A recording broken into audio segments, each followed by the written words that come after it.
So let's say if we want to find all relative extrema using the first derivative test, and our function f of x is equal to x cubed minus 12x plus 5. So the first step of this is to take the derivative and set your derivative equal to 0. So taking the derivative of f of x, the derivative of x cubed is 3x squared. The derivative of negative 12x is negative 12. And then the derivative of plus 5 is just a 0. So now that we have the derivative, I want to set that equal to 0, and then I can solve for x. This will give me critical points. So what I have here is 3x squared minus 12 equals 0. There's a number of different ways that I can solve for x.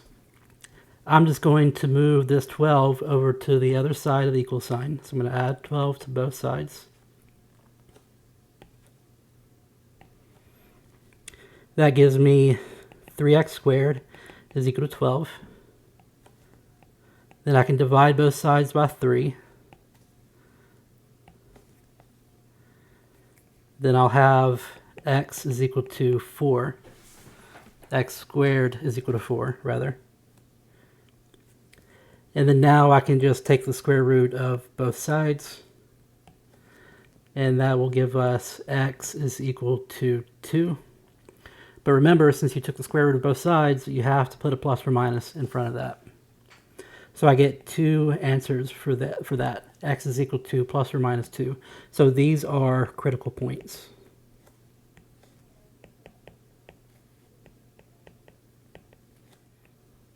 So step 2, I want to take my derivative that I've already calculated, and I want to check to see if that fails.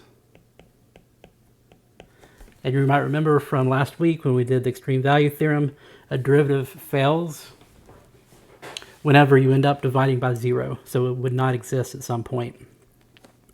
Well, we already calculated the derivative of f prime of x, and we found that f prime of x was 3x squared minus 12.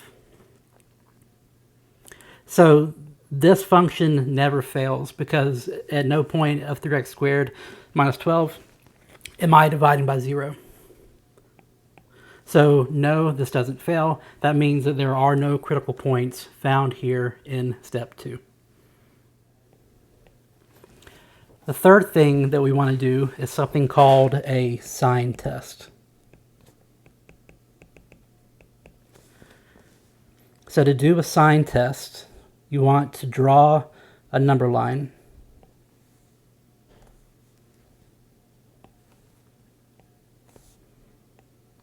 And all the critical points that you found in your first 2 steps, plot those critical points on this number line. So in step 1, I found critical points at positive 2 and negative 2. So I'm going to plot negative 2 over here somewhere, and plot positive 2 over here. In the second step, I found that the derivative did not fail anywhere, so I did not find any critical points in step 2. If we had found some critical points in step 2, you would want to plot those on the number line as well.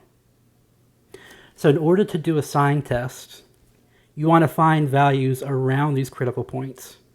So I need to test a value to the left of negative 2, so I'm just going to pick negative 3, but you could actually pick any number to the left of negative 2, and this would work out fine. I also need to test a value between these 2 points, negative 2 and positive 2. So an easy one would just be 0. But once again, you could pick any point between negative 2 and positive 2.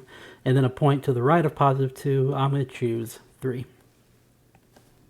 So below this number line, I'm listing values of x. Above the number line, I'm going to list attributes of f prime of x. So I know that at x equals negative 2, that this derivative is equal to 0. I already calculated that. I showed that over here whenever I found that critical point. I also know that f prime of positive 2 is also equal to 0. So what I need to do is calculate f prime of x for negative 3, for 0, and for 3. So let's start with the negative 3 here. I will do f prime of negative 3. So my derivative function was 3x squared minus 12. So this would be 3 times negative 3 squared minus 12. So if I solve this, negative 3 squared is 9. So this is 3 times 9 minus 12. 3 times 9 is 27. 27 minus 12 is 15. All we really care about here is the sign of that answer. So the sign of my answer, 15, is positive. So up here on this number line, I'm going to put a plus sign above the negative 3, indicating that f prime of x was positive. What that actually means is that my graph, f of x, is increasing there.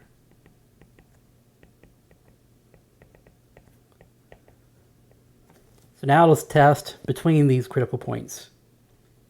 X is equal to 0. So I'm going to plug 0 into my f prime function. That would be 3 times 0 minus 12. And that would give me a negative 12. And remember that we really only care about the sign of this answer. And the sign here is a negative. So above this 0 in my number line, I'm going to put a negative sign. What that means is that f of x is decreasing here.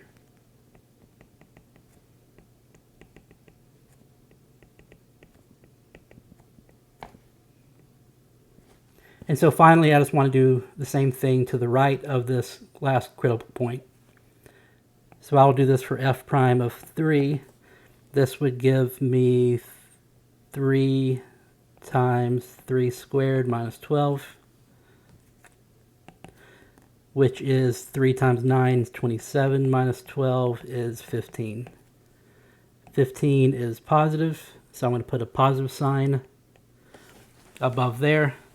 That means that f of x is increasing to the right of 2.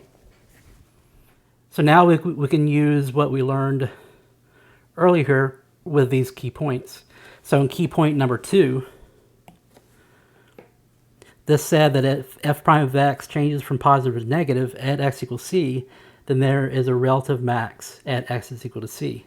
So down here on this sign test, I can see that I have a critical point of negative 2, and it changes from positive to negative around negative 2. That means at this point right here, I have a relative max. So I have a relative max at x equals negative 2. And then let's see what's going on here at our other critical point, x is equal to positive 2.